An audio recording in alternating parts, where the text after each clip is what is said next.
Merhaba arkadaşlar, kanalımıza hoş geldiniz. Bugün sizler için iki harika oyuncumuz Yelçin Sangu ve Barış Arduç'tan yeni ve güzel fotolar sizler için hazırladık.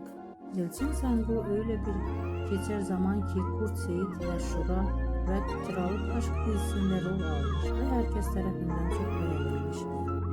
Biz de sizler için onların güzel ve romantik